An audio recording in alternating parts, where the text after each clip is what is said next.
ಸಖಕಾಜಂ ಸಖಾಜಂ ಮುಖಮಜಮನಪಾಜಂ ಮುಕ್ತ್ಯುಪಾಜಂ ವಿಮಾಜಂ ನೃಹಜಮಹಮಮೇಜಂ ಧ್ಯೇಜಮಾಮ್ನಾಜಗೇಜಂ ಸದಜಮಸದಜೇಜಂ ಶ್ರೀಸಹಾಜಂ ಭಜೇಜಂ ತಪಸ್ವಾಧ್ಯಾಯ ಶುಶ್ರೂಷಾ ಕೃಷ್ಣಪೂಜಾರತಂ ಮುನಿಂ ವಿಶ್ವೇಶಮಿಷ್ಟದಂ ವಂದೇ ಪರಿಮ್ರಾಟ್ ಚಕ್ರವರ್ತಿನಂ ಶ್ರೀಗುರುಭ್ಯೋ ನಮಃ ಹರಿಃ ಓಂ ಶ್ರೀಜಃಪತ್ಯೇ ನಿತ್ಯ ಗಣಿತ ಗುಣಮಾಣಿಕ್ಯ ವಿಶದ ಪ್ರಭಾಜಾಲೋಲ್ಲಾಸೋಪಹತ ಸಕಲಾವದ್ಯ ತಮಸೆ ಜಗಜ್ಜನ್ಮಸ್ಥೇಮ ಪ್ರಳಯ ರಚನಾಶೀಲ ವಪುಷೆ ನಮೋ ಶೇಷಾಂನಾಜ ಸ್ಮೃತಿ ಹೃದಯ ದೀಪ್ತಾಯ ಹರದೆ ಯೇನ ಪ್ರಾದುರಭಾವಿ ಭೂಮಿಮಲಜೆ ವಿಸ್ತಾರಿಗೋ ಸಂತತಿಃ ಪ್ರಾಬೋಧಿಶ್ರುತಿ ಪಂಕಜಂ ಕರುಣಯಾ ಪ್ರಾಕಾಶಿತತ್ವಂ ಪರಂ ಧ್ವಾಂತಂ ಧ್ವಂಸಮನಾದಿ ಸಾಧುನಿಕರಶ್ಚಾಕಾರಿ ಸನ್ಮಾರ್ಗಗಃ ತೇನಂ ವ್ಯಾಸದಿವಾಕರೇಣ ಸತತಂ ಮಾತ್ಯಾಜಿ ಮೇ ಮಾನಸಂ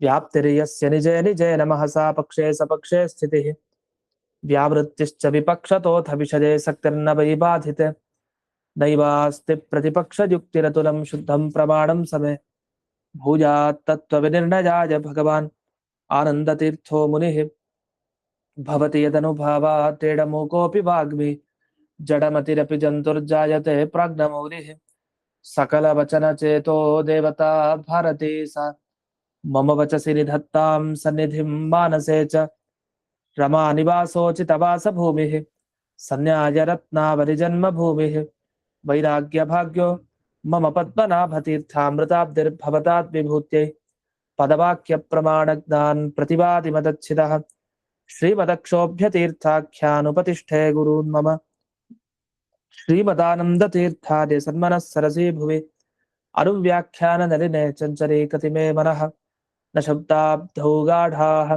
न च निगमचर्चा सुचतुराः न च न्याये प्रौढाः न च विदितवेद्यापि वयं परं श्रीमत्पूर्णप्रमतिगुरुकारुण्यसरणिं प्रपन्नामान्या स्मः किमपि च वदन्तोऽपि महताम् ॐ नारायणं निखिलपूर्णगुणैकदेहं निर्दोषमाप्यतममप्यखिलैः सुवाक्यैः अस्योद्भवादिदमशेषविशेषतोऽपि वन्द्यं सदा प्रियतमं मम सन्नमामि कुपिता हि पणच्छाया समीकृत्या परं सुखं सेवन्ते यत्पदं धीराः तं भजे वल्लभं श्रियः।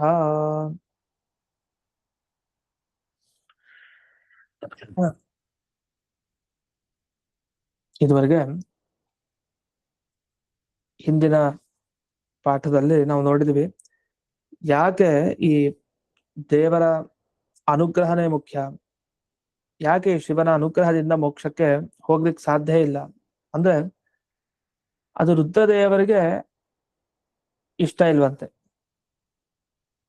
ನಾವೇನಾದ್ರೂ ರುದ್ರದೇವರನ್ನೇ ಸ್ವತಂತ್ರವಾಗಿ ನೀವು ಮೋಕ್ಷ ಕೊಡಿ, ನಿಮ್ಮಿಂದಲೇ ನಮಗ್ ಮೋಕ್ಷ ಬೇಕು ಅಂತ ಹೀಗೆಲ್ಲ ಚಿಂತಿಸಿದ್ರೆ ಅದು ರುದ್ರದೇವರಿಗೆ ಇಷ್ಟ ಆಗಲ್ಲ, ಹೊರತು ಅವ್ರಿಗೆ ಕೋಪಕ್ಕೆ ಕಾರಣ ಆಗತ್ತದು, ನಮ್ಮ ಮೇಲೆ ಕೋಪವನ್ನ ಮಾಡ್ತಾರೆ ಹೊರತು ಅವ್ರಿಗೆ ತೃಪ್ತಿ ಆಗೋದಿಲ್ಲ ಅಂತ ಈ ತರ ವಿಷಯ ಬಂತು.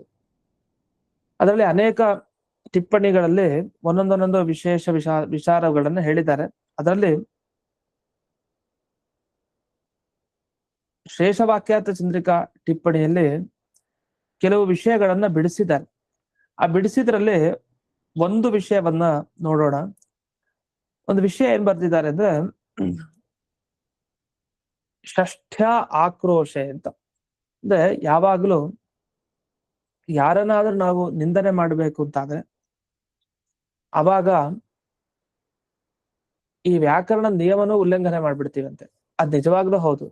ಈಗ ಬೈಬೇಕಾದ್ರೆ ನಾವ್ ಹೇಳ್ತಾರೋ ಶಬ್ದ ಸರಿಯಾಗಿದೆಯೋ ಇಲ್ವೋ ಅಂತ ವಿಚಾರ ಮಾಡಿ ಬೈತಾರೆ ಯಾರಾದ್ರೂ, ಅಥವಾ ನಾವು ಬೇಜಾರಾಗಿದೆ ಅನ್ನೋದನ್ನ ಬೈಯೋ ಶಬ್ದ ಸರಿಯಾಗಿದೆಯಾ ಇಲ್ವಾ ಅಂತ ವಿಚಾರ ಮಾಡಿ ಹೇಳ್ತಾರ? ಇಲ್ಲ. ಹಾಗಾಗಿ ಅಂಥ ಕಡೆ ವ್ಯತ್ಯಾಸಗಳು ಸಹಜ. ಅದೇ ತರ ಇಲ್ಲಿ ಶಿವನ ಅನುಗ್ರಹದಿಂದ ಮೋಕ್ಷಕ್ಕೆ ಹೋಗೋದು ಅಂತಂದ್ರೆ ಅದ್ ಸಾಧ್ಯ ಇಲ್ಲ. ಶಿವನ ಅನುಗ್ರಹದಿಂದ ಮೋಕ್ಷ ಅನ್ನೋ ಮಾತೇ ಆಡ್ಬೇಡಿ ಅಂತ ಅದರ ಬಗ್ಗೆ ಅಷ್ಟು ಮನಸ್ಸಿನಲ್ಲಿ ಒಂದು ರೀತಿಯಾದ ವಿಶಿಷ್ಟವಾದ ಒಂದು ಆಕ್ರೋಶ ಅದನ್ನ ತೋರಿಸ್ಲಿಕ್ಕೋಸ್ಕರ ಅಂತ ಹೇಳಿ ಇಲ್ಲಿ ಮಧ್ವಾಚಾರ್ಯರು ಆ ತರ ಪ್ರಯೋಗವನ್ನ ಮಾಡಿದ್ದಾರೆ ಅಂತ ಒಂದು ವಿಷಯ ಬಂತು. ಅದನ್ನ ಅಲ್ಲಿ ನಿಂದಿತೋಯಂ ಶಿವ, ಶಿವನು ನಿಂದಿತ ಅಂತ. ಅಂದ್ರೆ ನಿಂದೆ ಮಾಡೋದಂದ್ರೆ ಒಬ್ರ ಬಗ್ಗೆ ದೋಷ ಹೇಳೋದು ಅಂತ ಅರ್ಥ. ಶಿವನ ಬಗ್ಗೆ ದೋಷ ಏನು ಹೇಳಿತ್ತು? ವಸ್ತುತಃ ರುದ್ರದೇವರಲ್ಲಿ ದೋಷಗಳಿದೆ, ಅದು ಬೇರೆ. ಆದ್ರೆ ಇಲ್ಲಿ ದೋಷ ಹೇಳ್ಬೇಕು ಅಂತ ಹೊರಟಿಲ್ಲ. ಆದ್ರೆ ಪಾಶುಪತಾಗಮದಲ್ಲಿ ಎಂಥ ರುದ್ರದೇವರ ಬಗ್ಗೆ ವರ್ಣನೆ ಇದೆಯೋ ಆ ವರ್ಣನೆಯನ್ನ ಒಪ್ಲಿಕ್ ಬರಲ್ಲ, ಅದು ಸರಿ ಇಲ್ಲ ಅಂತ ಇಟ್ಟುಕೊಂಡು ಇಲ್ಲಿ ಖಂಡನೆಯನ್ನ ಮಾಡಿದ್ರು. ಇಷ್ಟಾದ್ಮೇಲೆ ಮುಂದಿನ ವಿಷಯ, ಈಗ 193ನೇ ಸುಧಾಮೂಲ. ಈಗೇನ್ ವಿಷಯವನ್ನ ತಿಳಿಸ್ತಾರೆ ಅಂದ್ರೆ, ಯಾಕೆ ರುದ್ರದೇವರ ಮತ್ತೆ ಗಣಪತಿಯ ಹಾಗೆ ಸ್ಕಂದನ ಮತ್ತೆ ಸೂರ್ಯನ ಅನುಗ್ರಹದಿಂದ ಮೋಕ್ಷ ಆಗಲ್ಲ ಅನ್ನೋದಕ್ಕೆ ಕಾರಣ ಕೊಡ್ತಾರೆ. ಕುತಃ ಶಿವಾದೀನಾಂ ಅನುಗ್ರಹಾತ್ ಮೋಕ್ಷೋ ನ ಇತ್ಯತ ಆಹನಾನ್ಯ ಇತಿ.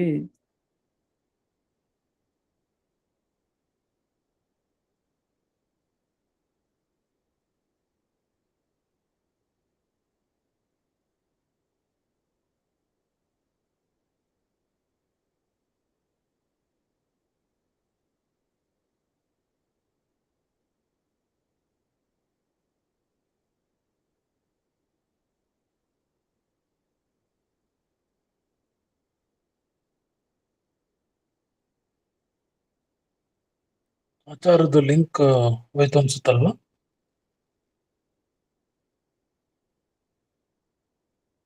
ಇರ್ಬೋದು.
ಕೇಳಿಸ್ತಾ ಇದೆಲ್ವಾ ಈಗ?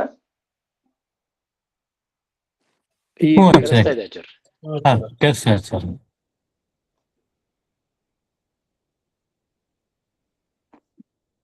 ಹಾಗಾದ್ರೆ ಶಿವಾದಿಗಳ ಅನುಗ್ರಹ ಆಗದಿದ್ರೆ ಅವ್ರು ಮೋಕ್ಷಕ್ಕೆ ಹೋಗ್ಬೋದು.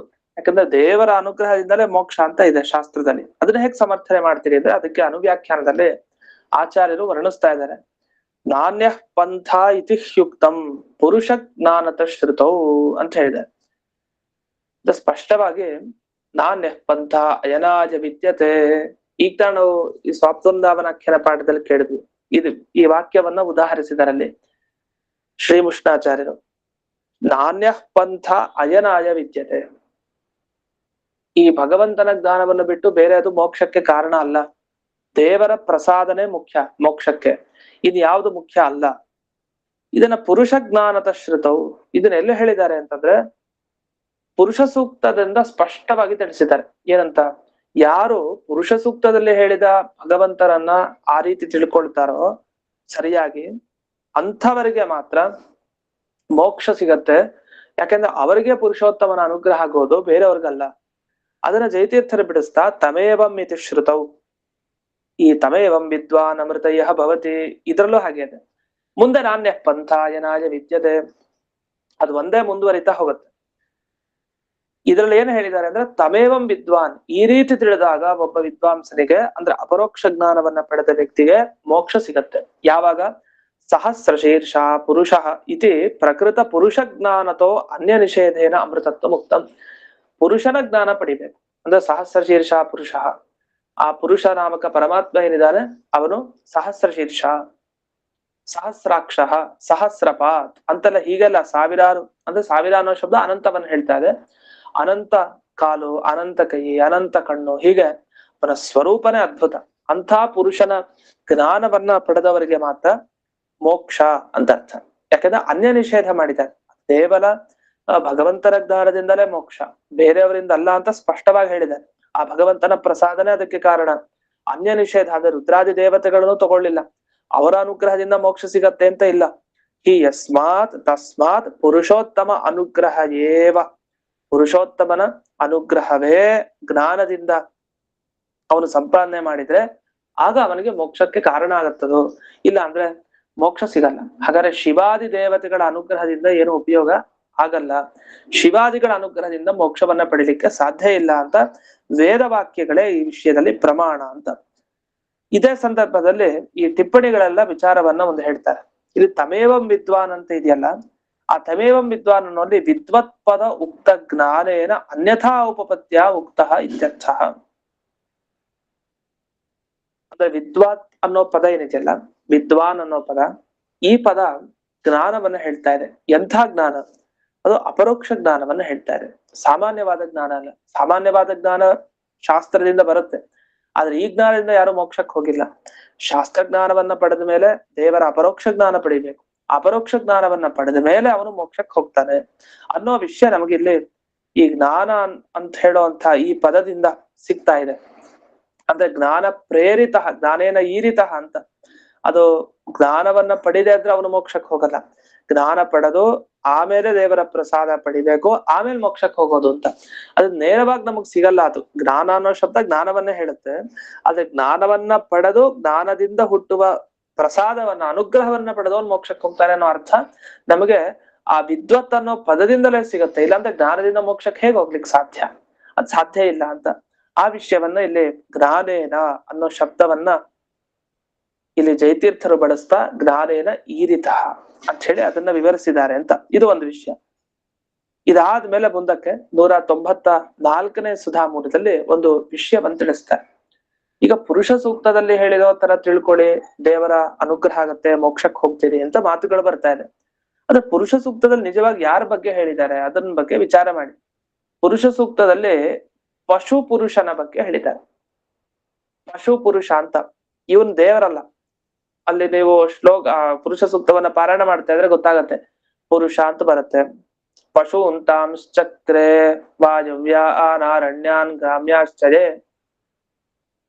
ಇದೆಲ್ಲ ಕೇಳಿದಾಗ ವಸ್ತುತ ಪಶು ಮತ್ತೆ ಅರಣ್ಯ ಅಂತ ಈ ವೇದದಲ್ಲಿ ಏನೇನ್ ಬರುತ್ತಲ್ಲ, ಗ್ರಾಮ್ಯ ಅರಣ್ಯಾಶ್ಚರ್ಯ ಅಂತೆಲ್ಲ ಬರುತ್ತಲ್ಲ, ಇದೆಲ್ಲ ಶಬ್ದಗಳು ಯಾರನ್ನ ಹೇಳ್ತಾ ಇದೆ?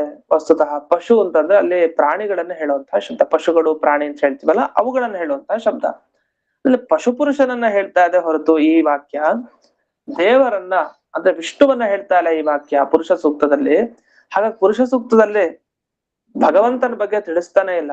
ನೀವು ನೋಡಿದ್ರೆ ವಿಷ್ಣುವಿನ ಜ್ಞಾನ ಮೋಕ್ಷಕ್ಕೆ ಕಾರಣ, ವಿಷ್ಣುವಿನ ಜ್ಞಾನ ಸಂಪಾದನೆ ಮಾಡಿ ಅಂತ ಹೇಳಿ ಇದಕ್ಕೆ ಪ್ರಮಾಣ ಕೊಡ್ಲಿಕ್ಕೆ ಪುರುಷ ಸೂಕ್ತ ಕೊಟ್ಟಿದ್ದೀರಿ. ವಸ್ತುತಃ ಪುರುಷ ಸೂಕ್ತ ಪ್ರಮಾಣ ಅಲ್ವೇ ಅಲ್ಲ. ಪುರುಷ ಸೂಕ್ತ ಹೇಳೋದು ಯಾರೋ ಪುರುಷನ್ ಬಗ್ಗೆ, ಪಶು ಪುರುಷನ್ ಬಗ್ಗೆ. ಅದರಿಂದ ಇಂಥ ವ್ಯಕ್ತಿಯ ಬಗ್ಗೆ ಹೇಳ್ತಾನೆ ಇಲ್ಲ ಅಂದ್ಮೇಲೆ ನೀವ್ ಯಾಕೆ ಈ ಭಗವಂತನ ಇಟ್ಕೊಂಡು ದೇವರ ಜ್ಞಾನ ಪಡೆದವನ್ ಮೋಕ್ಷಕ್ಕೆ ಹೋಗ್ತಾನೆ, ಪರಮಶಿವನ ಅನುಗ್ರಹ ಅಂತ ಹೀಗೆಲ್ಲ ಅರ್ಥ ಮಾಡ್ತೀರಿ ಅಂದ್ರೆ ಅವಾಗ ಹೇಳ್ತಾರೆ ಪಶುಪುರುಷ ಜ್ಞಾನಮಪಿ ಪಶುಪತೆ ಅನುಗ್ರಹೇ ಪರಮ ಉಪಯೋಗೀತಿ ಮೋಕ್ಷ ಸಾಧನ ಮುಚ್ಚತೆ. ಅಷ್ಟೇ ಅಲ್ಲ, ಅಲ್ಲೇ ಏನ್ ಹೇಳ್ತೀರಿ ಅಂತಂದ್ರೆ ಪಶುಪುರುಷನ ಜ್ಞಾನ ಯಾಕೆ ಬೇಕು? ಈ ಪುರುಷ ಸೂಕ್ತ ಓದ್ತೀವಿ, ಪುರುಷ ಸೂಕ್ತ ಓದ್ಮೇಲೆ ಒಬ್ಬ ಪುರುಷನ ಜ್ಞಾನ ಬಂತು. ಈ ಜ್ಞಾನ ಯಾವ್ದಕ್ ಉಪಯೋಗಿ ಅಂದ್ರೆ ರುದ್ರದೇವರ ಅನುಗ್ರಹ ಆಗ್ಲಿಕ್ಕೆ ಪರಮ ಉಪಯೋಗಿ. ಅದು ಯಾವುದು? ಪುರುಷ ಸೂಕ್ತ. ಆ ಪುರುಷ ಸೂಕ್ತದಿಂದ ಪುರುಷನ ಜ್ಞಾನ ಬಂತು. ಆ ಪುರುಷ ಜ್ಞಾನ ಬಂದಾಗ ಪಶುಪತಿಯ ಅನುಗ್ರಹ ಆಗುತ್ತೆ. ಆ ಪಶುಪತಿಯ ಅನುಗ್ರಹ ಆದ್ಮೇಲೆ ನಾವು ಮೋಕ್ಷಕ್ಕೆ ಹೋಗ್ತೀವಿ. ಅಂದ್ರೆ ಅವ್ರು ಏನ್ ಮಾಡ್ತಾರೆ ಅಂತಂದ್ರೆ ನಾವ್ ಏನೇನು ಹೇಳಿದೀವಿ ವ್ಯಾಖ್ಯಾನ, ನಾವೇನೇನ್ ತೋರಿಸಿದೀವಿ ವ್ಯಾಖ್ಯಾನ, ಆ ಎಲ್ಲ ವ್ಯಾಖ್ಯಾನವನ್ನ ತಂಪರವಾಗಿ ಮಾಡ್ಕೊಡ್ತಾರೆ. ಅಂದ್ರೆ ವಿಷ್ಣುವಿನಿಂದ ಮೋಕ್ಷ ಅಲ್ವೇ ಅಲ್ಲ, ನೀವು ಕೊಡುವಂತ ಪ್ರತಿಯೊಂದು ಈ ಪುರುಷ ಸೂಕ್ತ ಮಂತ್ರ ಆಗ್ಲಿ ಯಾವುದೇ ಮಂತ್ರ ಆಗ್ಲಿ ಅದೆಲ್ಲ ಶಿವನ ಅನುಗ್ರಹಕ್ಕೆ ಬೇಕಾದ ರೀತಿಯಲ್ಲಿ ನಾವು ವ್ಯಾಖ್ಯಾನ ಮಾಡ್ಕೊಳ್ತೀವಿ. ಅದನ್ನ ಪಶುಪತಿಯ ಅನುಗ್ರಹಕ್ಕೋಸ್ಕರ ಅಲ್ಲಿ ಪುರುಷ ಸೂಕ್ತದಲ್ಲಿ ಇದ್ರ ಬಗ್ಗೆ ಹೇಳಿದ್ದಾರೆ, ಪುರುಷನ ಬಗ್ಗೆ ಹೇಳಿದ್ದಾರೆ ಅಂತ ಹೀಗೆ ವಿವರಣೆಯನ್ನ ಮಾಡ್ತೀವಿ ಅಂತ. ಅಲ್ಲ ನಾಣ್ಯಪಂಥ ಅಯನಾಯ ವಿದ್ಯತೆ ಅಂತೆಲ್ಲ ಹೇಳಿದಾರಲ್ವಾ, ಅಂದ್ರೆ ನೋಡಿ ಸಾಧನವತ್ ಸಾಧನಸ್ಯ ಪರಿತ್ಯಾಗೇಪಿ ಫಲಾನದಯ. ಈಗ ರುದ್ರದೇವರ ಅನುಗ್ರಹ ಮುಖ್ಯ ಇಲ್ಲ ಅಂತಿಲ್ಲ, ಅದು ರುದ್ರದೇವರ ಅನುಗ್ರಹ ಆಗಬೇಕು ಅಂತಾದ್ರೆ ಆ ಪುರುಷ ಜ್ಞಾನ, ಪುರುಷ ಸೂಕ್ತದಲ್ಲಿ ಹೇಳಿದ ಪುರುಷನ ಜ್ಞಾನವೂ ಬೇಕು. ಈಗ ಆ ಜ್ಞಾನ ಇಲ್ದರೆ ದೇವರ ಶಿವನ ಅನುಗ್ರಹ ಆಗಲ್ಲ, ಶಿವನ ಅನುಗ್ರಹ ಇಲ್ಲದೆ ಮೋಕ್ಷ ಹುಟ್ಟಲ್ಲ. ಇದು ಹೇಗಾಯ್ತು ಅಂದ್ರೆ ತಾತ ಇಲ್ಲದೆ ತಂದೆ ಇಲ್ಲ, ತಂದೆ ಇಲ್ಲದೆ ಮಗ ಇಲ್ಲ, ಮಗನಿಗೆ ತಾತ ಬೇಕಾ ಬೇಡವಾ? ಬೇಕು. ತಾತ ಇಲ್ಲದ್ರೆ ಅವನ್ ತಂದೆನೇ ಇಲ್ವಲ್ಲ, ಅವನ್ ತಂದೆ ಇದ್ರೆ ಆಮೇಲೆ ಮುಂದೆ ಅವನು. ಹಾಗಾದ್ರೆ ಇದು ಪರಂಪರೆಯ ಬೇಕೇ ಬೇಕು. ಅದಕ್ಕೆ ಕಾರಣ, ಅದಕ್ಕೆ ಹಿಂದಿನ ಕಾರಣ, ಇವೆಲ್ಲ ಇಲ್ದೆ ಹೋದ್ರೆ ಮುಂದಿನ ಇಲ್ವೇ ಇಲ್ಲ. ಅದ್ರಿಂದ ನಾವು ಯಾವ್ದೋ ಹಿಂದಿನ ಜನ್ಮದಲ್ಲಿ ಏನೋ ಒಂದು ಪುಣ್ಯ ಕೆಲಸ ಮಾಡಿದೀವಿ, ಅದು ಈಗ ಒಳ್ಳೆ ಫಲಕ್ಕೆ ಕಾರಣ. ಬರೀ ಹಿಂದಿನ ಜನ್ಮದಲ್ಲಿ ಮಾಡಿದ ಅಷ್ಟೇ ಅಲ್ಲ, ನಾವ್ ಅದನ್ನು ಒಪ್ಪಿದೀವಿ. ಹಿಂದಿನ ಜನ್ಮ, ಅದರ ಹಿಂದಿನ ಜನ್ಮ, ಅದರ ಹಿಂದಿನ ಜನ್ಮ, ಈ ಹಿಂದೆ ಮಾಡಿದ ಸತ್ಕರ್ಮದಿಂದ ಮುಂದಿನ ಜನ್ಮದಲ್ಲಿ ನಾವು ಒಳ್ಳೆ ಫಲವನ್ನ ಪಡಿತಾ ಹೋಗ್ತೀವಿ. ಹಾಗಾಗಿ ನೇರವಾಗಿ ಕಾರಣವಾದದ್ದನ್ನೇ ಕಾರಣ ಅಂತ ಭಾವಿಸಬಾರ್ದು. ಅದೊಂದಿದ್ರೆ ಫಲ ಅಂತಲ್ಲ, ಜನ್ಮಾಂತರದಲ್ಲಿ ಮಾಡಿದ ಪ್ರತಿ ಒಂದು ಸತ್ಕರ್ಮಗಳು ಮುಂದಿನ ಜನ್ಮಗಳಿಗೆ ಅನುಕೂಲವಾಗೇ ಇರುತ್ತೆ. ಅದೇ ತರ ಪುರುಷ ಜ್ಞಾನ ಯಾಕೆ ಬೇಕು? ಶಿವನ ಅನುಗ್ರಹ ಬೇಕು. ಶಿವನ ಅನುಗ್ರಹ ಯಾಕೆ ಬೇಕು? ಮೋಕ್ಷಕ್ಕೆ ಬೇಕು. ಆದ್ರಿಂದ ಇದೊಂದೇ ದಾರಿ, ಪುರುಷನ ಜ್ಞಾನವನ್ನು ಸಂಪಾದನೆ ಮಾಡಿ, ಆ ಜ್ಞಾನ ಇರದೇನೆ ಯಾರು ಶಿವನ ಅನುಗ್ರಹ ಪಡೆದೆ ಮೋಕ್ಷಕ್ಕೆ ಹೋಗ್ಲಿಕ್ಕೆ ಬರಲ್ಲ. ಆ ವೇದ ವಾಕ್ಯಕ್ಕೆ ನಮ್ ಪರವಾಗಿ ನಾವ್ ಅರ್ಥ ಮಾಡ್ಕೊಳ್ತೀವಿ ಅಂತಂದು ಆಗ ಪ್ರಶ್ನೆ ಮಾಡ್ತಾರೆ, 3 ಪ್ರಶ್ನೆ. ಒಂದು, ಈಗ ಪುರುಷ ಅನ್ನೋ ಶಬ್ದ ಇದೆಯಲ್ಲ, ಅದ್ ನೀವೇನ್ ಹೇಳ್ತಾ ಇದ್ರಿ? ಪುರುಷ ಶಬ್ದಕ್ಕೆ ವಿಷ್ಣು ಅಂತ ಅರ್ಥನೇ ಇಲ್ಲ ಅಂತ ಹೇಳ್ತಾ ಇದ್ರಿ. ಹಾಗರ್ಥನ? ಪುರುಷ ಶಬ್ದಕ್ಕೆ ಪುರುಷ ಸೂಕ್ತದಲ್ಲಿ ಬಳಸುವಂತದ್ದೇನಿದೆ ಆ ಪುರುಷ ಶಬ್ದಕ್ಕೆ ವಿಷ್ಣು ಅಂತ ಅರ್ಥ ಇಲ್ವಾ ಮೊದಲನೇದು? ಅಥವಾ ವಿಷ್ಣು ಅಂತ ತಾತ್ಪರ್ಯ, ಆ ಇಡೀ ಪುರುಷ ಸೂಕ್ತ ಹೇಳಿದ್ದೆ ಭಗವಂತನ ಹೊಗಳಿಕ್ಕೆ, ಆ ಪುರುಷ ಸೂಕ್ತ ದೇವರನ್ನ ಹೇಳ್ತಾ ಇದೆ ಅನ್ಲಿಕ್ಕೇನು ಪ್ರಮಾಣ ಇಲ್ಲ ಅಂತನ? ಒಂದು. ಅಥವಾ ಏನಾದ್ರೂ ಪುರುಷ ಸೂಕ್ತ ದೇವರನ್ನ ಹೇಳ್ತಾ ಇದೆ ಅಂದ್ರೆ ಏನಾದ್ರು ತೊಂದ್ರೆ ಉಂಟಾ? ಯಾಕೆ ಪುರುಷ ಸೂಕ್ತ ವಿಷ್ಣುವನ್ನ ಹೇಳ್ತಾರೆ ಅಷ್ಟ್ ಹೇಳಿ. ವಸ್ತುತಃ ಪುರುಷ ಸೂಕ್ತ ದೇವರನ್ನ ಹೇಳುವಂತ ಅತ್ಯದ್ಭುತ ಮಂತ್ರ ಗುಂಪದು ಪುರುಷ ಸೂಕ್ತ. ಅದನ್ನ ಯಾವಾಗಲೂ ಪಾರಾಯಣ ಮಾಡ್ತಾನೆ ಇರ್ಬೇಕು ನಾವು, ತುಂಬಾ ಶ್ರೇಷ್ಠ ಅದು. ಎಲ್ಲಾ ಪಾಪಗಳಿಗೆ ಪ್ರಾಯಶ್ಚಿತ್ತ ಅದು ಪುರುಷ ಸೂಕ್ತ ಪಾರಾಯಣ, ಪುರುಷ ಸೂಕ್ತ ಅಭಿಷೇಕ ಏನಿದೆ ಅದು. ಅಂತ ಪುರುಷ ಸೂಕ್ತ ವಿಷ್ಣು ಪ್ರತಿಪಾದಕ ದೇವರನ್ನ ಹೇಳುವಂತಹ ಪುರುಷ ಸೂಕ್ತವನ್ನ ಇವ್ರು ಯಾವ್ದೋ ಒಬ್ಬ ಪುರುಷ ಅವನನ್ನ ಹೇಳ್ತಾ ಇರದೆ ಈ ಸೂಕ್ತ ಅಂತೆಲ್ಲ ಮಾತಾಡ್ತಾ ಇದ್ದಾರೆ. ಇದನ್ನೆಲ್ಲ ಪ್ರಶ್ನೆ ಮಾಡ್ಕೊಂಡು ಇದಕ್ಕೆ ಉತ್ತರವನ್ನ ಕೊಡ್ತಾ ಹೋಗ್ತಾರೆ. ಮೊದಲನೇದು, ಈಗ ಪುರುಷ ಅನ್ನೋ ಶಬ್ದ ವಿಷ್ಣುವನ್ನ ಹೇಳ್ತಾ ಇದೆಯಾ ಇಲ್ವಾ? ಹೇಳತ್ತೆ. ಪುರುಷ ಅನ್ನೋ ಶಬ್ದಕ್ಕೆ ವಿಷ್ಣು ಅಂತ ಅರ್ಥ ಇದೆ. ಎಲ್ಲಿದೆ? ಒಂದು ತೋರಿಸಿ. ಎಲ್ಲಾರು ವಿಷ್ಣುವಿನಲ್ಲಿ ಶಕ್ತಿ ಇದೆ ಅನ್ನೋದಕ್ಕೆ ಒಂದು ಉದಾಹರಣೆ ಕೊಡ್ಬೇಕು. ದೇವರನ್ನ ಅದ್ ಹೇಳ್ತಾನೆ ಇಲ್ಲ ಆ ಶಬ್ದ, ಹೇಳ್ತಾ ಇದ್ರೆ ಒಂದು ಉದಾಹರಣೆ ತೋರಿಸಿ ಅಂತ. ಆಗ ಹೇಳ್ತಾರೆ ನಾದ್ಯ, ಇಲ್ಲ ಹೇಳ್ತಾ ಇದೆ. ಪುರುಷ ಶಬ್ದಕ್ಕೂ ವಿಷ್ಣು ಅಂತ ಅರ್ಥ ಇದೆ. ಎಲ್ಲಿ? ನಾರಾಯಣಾನುವಾಕೆ ಪುರುಷ ಶಬ್ದಸ್ಯ ಹರೌ ಪ್ರಯೋಗಾತ್ ಇತ್ಯಾಹ. ನಾರಾಯಣ ಅನುವಾಕ ಇದೆ, ನಾರಾಯಣ ಅನುವಾಕದಲ್ಲಿ ಆ ಪುರುಷ ಶಬ್ದವನ್ನ ವಿಷ್ಣುವಿನಲ್ಲೂ ಬಳಸಿದ್ದಾರೆ. ಎಲ್ಲಿ? ಸರ್ವೇ ನಿಮೇಶ ಜಗ್ನಿರೇ ವಿದ್ಯುತ ಪುರುಷಾದಧಿ ಅಂತ ಅನುವ್ಯಾಖ್ಯಾನದಲ್ಲಿ ಆಚಾರ್ಯರು ಲೇಖ ಮಾಡಿದ್ರು. ಇದಕ್ಕೆಲ್ಲ ಟಿಪ್ಪಣಿಗಳಲ್ಲಿ ವಿಸ್ತಾರವಾಗಿ ವಿವರಣೆಯನ್ನು ಮಾಡ್ತಾರೆ. ಒಂದು ಏನಂದ್ರೆ ತಸ್ಮಾತ್ ವಿರಾಳ ಜಾಯತ ವಿರಾಜೋ ಅಧಿಪುರುಷಃ. ಇದೆಲ್ಲ ಪೂರ್ತಿ ಈಗೇನೇನು ಮಂತ್ರಗಳು ಬರುತ್ತಲ್ಲ ಮುಂದೆ, ಅಥವಾ ಸುಧಾಭಾಗ ಬರುತ್ತಲ್ಲ, ಇದೆಲ್ಲ ಪುರುಷ ಸೂಕ್ತದ ಒಂದು ಅರ್ಥವನ್ನ ಇಟ್ಕೊಂಡು ಚರ್ಚೆ ಮಾಡ್ತಾರೆ. ನಮಗೆ ಪುರುಷ ಸೂಕ್ತದ ಅರ್ಥವನ್ನ ಕೆಲವು ನೋಡಿದೀವಿ, ಭಾಗವತದಲ್ಲೇ ಬಂದಿದ್ದು. ಭಾಗವತದಲ್ಲಿ ವಿಸ್ತಾರವಾಗಿ ಆ ಪುರುಷ ಸೂಕ್ತದಲ್ಲಿ ಹೇಳುವಂತ ಆ ಭಗವಂತನ ರೂಪವನ್ನ ವರ್ಣನೆ ಮಾಡಿದ್ರು, ಅಲ್ಲೂ ಸಿಕ್ತು ನಮಗೆ. ಆ ಭಾಗವತದ ಪದ್ಯಗಳ ಅನುಸಂಧಾನವನ್ನು ಇಲ್ಲೂ ಮಾಡ್ಬೇಕು. ವಸ್ತುತಃ ಇಲ್ಲಿ ಪುರುಷ ಸೂಕ್ತದ ವ್ಯಾಖ್ಯಾನವನ್ನು ಮಾಡ್ತಾ ಹೋಗ್ತಾರೆ. ಪುರುಷ ಸೂಕ್ತದ ಅರ್ಥ ಏನು, ಅಲ್ಲಿ ಒಂದೊಂದು ಶಬ್ದದಿಂದಲೂ ಬೇರೆಯವ್ರನ್ನ ತಗೊಳ್ಬಾರ್ದು, ವಿಷ್ಣುವನ್ನೇ ತಗೊಳ್ಬೇಕು. ಯಾಕೆ? ಪ್ರತಿಯೊಂದಕ್ಕೂ ಪ್ರಮಾಣ ಕೊಟ್ಟು ಸ್ವಾರಸ್ಯಕರವಾಗಿ ಹೇಳ್ತಾರೆ. ಅನುವ್ಯಾಖ್ಯಾನದಲ್ಲಿ ಮಧ್ವಾಚಾರ್ಯ ಹೇಳಿದ್ದಾರೆ, ಅದರ ವಿವರಣೆ ಜಯತೀರ್ಥರು ಮಾಡ್ತಾರೆ. ಟಿಪ್ಪಣಿಗಳನ್ನ ಹೇಗ್ ವಿವರಣೆ ಇರ್ಬೋದು ಅಷ್ಟು ಸೊಗಸಾಗಿದೆ. ಅದ್ರಲ್ಲಿ ವಾದಿರಾಜರ ವಿವರಣೆ ಅಂತೂ ತುಂಬಾ ಚೆನ್ನಾಗಿದೆ ಗುರುವರ್ಥ ದೀಪಿಕಾದಲ್ಲಿ. ಸರಿ, ಈಗ ಪ್ರಕೃತ ಪುರುಷ ಅನ್ನೋ ಶಬ್ದವನ್ನ ದೇವರಲ್ಲೂ ಬಳಸಿದ್ದಾರೆ. ಏವಂ ಪುರುಷ ಶಬ್ದಶ್ಚ ಪ್ರಯುಕ್ತೋಬ್ಧಿಶಯೇ ಹರೌ. ಅಬ್ಧಿಶಯ ಸಮುದ್ರದಲ್ಲಿ ಮಲಗುವಂತ, ಕ್ಷೀರ ಸಮುದ್ರದಲ್ಲಿ ಮಲಗುವಂತಹ ದೇವರಲ್ಲೂ ಪುರುಷ ಶಬ್ದವನ್ನ ಬಳಸಿದ್ದಾರೆ. ಎಲ್ಲೆಲ್ಲಿ ಬಳಸಿದ್ದಾರೆ ಅನ್ಲಿಕ್ಕೆ ಅನೇಕ ಪ್ರಮಾಣವನ್ನ ಕೊಡ್ತಾರೆ. ಈಗ 194ನೇ ಸುಧಾಮೂಲದಲ್ಲಿ ಕೊನೆಯಾಗಿದ್ದೀವಿ ನಾವು. ನಾರಾಯಣ ಅನುವಾಕದಲ್ಲೂ ಪುರುಷ ಶಬ್ದವನ್ನ ಭಗವಂತನಲ್ಲಿ ಬಳಸಿದ್ದಾರೆ. ನಾವು ನಾರಾಯಣಂ ಮಹಾಜ್ಞೇಯಂ ವಿಶ್ವಾತ್ಮಾನಂ ಪರಾಯಣಂ ಅಂತೆಲ್ಲ ಹೇಳ್ತೀವಲ್ಲ, ಅದು ನಾರಾಯಣ ಅನುವಾಕ. ನಾರಾಯಣ ಪನ್ನಂ ಅಂತ ಕರಿತೀವಲ್ಲ ಅದನ್ನ, ಇದೊಂದು ಶಬ್ದದಿಂದ ಅಲ್ಲೂ ಪುರುಷ ಶಬ್ದವನ್ನ ಬಳಸಿದ್ದಾರೆ ಭಗವಂತನಲ್ಲಿ. ಹಾಗಾಗಿ ನಾರಾಯಣಾನುವಾಕ ಅಂತಾನೆ ಪ್ರಸಿದ್ಧ, ಅದು ಫೇಮಸ್ ಆ ಮಂತ್ರ. ಆ ಮಂತ್ರದ ಗುಂಪಿನಲ್ಲಿ ಪುರುಷ ಶಬ್ದ ಬಂದಿದೆ ಅಂದ್ರೆ ಏನರ್ಥ? ಪುರುಷ ಶಬ್ದಕ್ಕೆ ದೇವರು ಅಂತ ಅರ್ಥ ಇದೆ ಅಂತ. ಇಷ್ಟನ್ನು ಅದಲ್ದೇನೆ ಮುಂದೆ ಹೇಳ್ತಾರೆ, ಪುರುಷನ ಜ್ಞಾನದಿಂದ ಮೋಕ್ಷ ಸಿಗಲ್ಲ ಅಂತ ಅಷ್ಟೇ ಅಲ್ಲ, ಪುರುಷ ಶಬ್ದವನ್ನ ದೇವರಲ್ಲೇ ಬಳಸಿದ್ದಾರೆ. ವಿದ್ಯುತ ಪುರುಷಾದಧಿ ಅಂತ ಪುರುಷ ಅಂತ ಅಲ್ಲಿ ಬಳಸಿರೋದು ದೇವರನ್ನೇ ಹೊರತು ಇನ್ಯಾರನ್ನೂ ಬಳಸಿಲ್ಲ ಅಲ್ಲಿ ತಗೊಂಡು. ಅಲ್ಲ, ದೇವರೇ ಅಂತ ಹೇಗೆ ಹೇಳ್ತೀರಿ? ಪುರುಷ ಶಬ್ದಕ್ಕೆ ಬೇರೆ ಬೇರೆ ಅರ್ಥ ಆಗ್ಬೋದಲ್ಲ ಅಂದ್ರೆ ಹಾಗೆ ಹೇಳಿಕ್ ಬರಲ್ಲ. ಯಾಕೆ ಅಂದ್ರೆ ಈ ಪುರುಷನಲ್ಲಿ ಏನ್ ಮಾಡಿದ್ದಾರೆ ಅಂದ್ರೆ ದೇವರ ಧರ್ಮಗಳನ್ನೆಲ್ಲ ಹೇಳಿದ್ದಾರೆ. ಈಗ ಒಂದ್ ಶಬ್ದಕ್ಕೆ ಒಂದ್ ಅರ್ಥ ಇರುತ್ತೆ, ಆ ಅರ್ಥ ಯಾರು ತೀರ್ಮಾನ ಮಾಡ್ಬೇಕು. ಈ ಪುರುಷ ಅಂದ್ರೆ ನಾವು ಆಗ್ಬೋದಲ್ಲ, ಮನುಷ್ಯರು ಆಗ್ಬಹುದು, ಅಥವಾ ಪುರುಷ ಅಂತಂದ್ರೆ ಇಲ್ಲಿ ಶಿವ ಆಗ್ಬಹುದು, ಅಥವಾ ಪುರುಷ ಅಂದ್ರೆ ದೇವರು ಆಗ್ಬಹುದು. ಯಾರನ್ನು ತಗೊಳ್ಬೇಕು? ನಮ್ ಧರ್ಮ ವೇದದಲ್ಲಿ ಬಂದಿಲ್ಲ, ದೇವರ ಧರ್ಮವನ್ನ ಆ ಭಾಗದಲ್ಲಿ ಹೇಳಿದ್ದಾರೆ. ಯಾವ್ದು ದೇವರ ಧರ್ಮ? ಸಮುದ್ರ ಅಂತ ಸ್ಥಿತ, ಸಮುದ್ರದ ಒಳಗಡೆ ಇದ್ದಾನೆ ಆ ಪುರುಷ. ಸಮುದ್ರದ ಒಳಗಡೆ ಇರೋ ಪುರುಷ ಅಂತಂದ್ರೆ ಇಲ್ಲಿ ಯಾರೋ ಒಬ್ಬ ಸಮುದ್ರದ ಒಳಗಡೆ ಮುಳುಗಿದ್ರೆ ಅಂತ ಪುರುಷನಿಗೆ ಹೇಳಲ್ಲ. ಯಾವಾಗ್ಲೂ ಸಮುದ್ರವನ್ನೇ ಮನೆ ಮಾಡ್ಕೊಂಡಿದ್ದಾನೆ ಅನಾದಿ ಕಾಲದಿಂದ, ಅಂಥವನು ಪುರುಷ. ಅಂದ್ರೆ ಅದು ದೇವರು ಅಂತ ಅರ್ಥ, ಕ್ಷೀರ ಸಮುದ್ರಶಾಹಿಯಾದ ದೇವರು. ಹೀಗೆ ದೇವರ ಧರ್ಮಗಳನ್ನ ಇಟ್ಕೊಂಡು ಪುರುಷ ಅನ್ನೋ ಶಬ್ದ ಮೊದಲು ಭಗವಂತನ ಹೇಳೋ ಶಬ್ದ. ಹಾಗಾಗಿ ಪುರುಷ ಸೂಕ್ತ ದೇವರನ್ನ ಹೇಳ್ತಾ ಇದೆ. ಆ ಪುರುಷ ಸೂಕ್ತ ಜ್ಞಾನದಿಂದ ಮೋಕ್ಷಕ್ಕೆ ಹೋಗ್ತಾನೆ, ದೇವರ ಅನುಗ್ರಹ ಪಡೆದು ಅಂದ್ರೆ ಅದು ಶಿವನ ಅನುಗ್ರಹದಿಂದಲ್ಲ, ವಿಷ್ಣುವಿನ ಅನುಗ್ರಹದಿಂದಲೇ ಅಂತ ಕೊನೆಗೆ ಮನಸ್ಸಲ್ಲಿದೆ. ಇದನ್ನ ಹೇಳಲಿಕ್ಕೆ ಅನೇಕ ರೀತಿ ಪ್ರಶ್ನೆಗಳನ್ನ ಮಾಡ್ಕೊಂಡು ಮುಂದೆ ಉತ್ತರ ಕೊಡ್ತಾ ಹೋಗ್ತಾರೆ. ಅದೇನು ಅಂತ ನಾಳೆ ದಿವಸ ನೋಡೋಣ ಅಂತ ಹೇಳ್ತಾ ಇಂದಿನ ಪಾಠವನ್ನ ಅಸ್ಮದ್ ಗುರುವಂತರ್ಗತ ವ್ಯಾಸತೀರ್ಥ ಗುರುವಂತರ್ಗತ ಭಾರತೀಯ ರಮಣ ಮುಖ್ಯ ಪ್ರಾಣಾಂತರ್ಗತ ಶ್ರೀವನ್ಮೂಲ ಗೋಪಾಲಕೃಷ್ಣನಿಗೆ ಅರ್ಪಣೆಯನ್ನು ಮಾಡ್ತೇನೆ. ಶ್ರೀಕೃಷ್ಣ ಅರ್ಪಣಮಸ್ತು. ನಮಸ್ಕಾರ. ನಮಸ್ಕಾರ ಶ್ರೀಕೃಷ್ಣ ಹರಿಗೆ ನಮಸ್ಕಾರ ಗುರುಗಳೇ. ನಮಸ್ಕಾರ.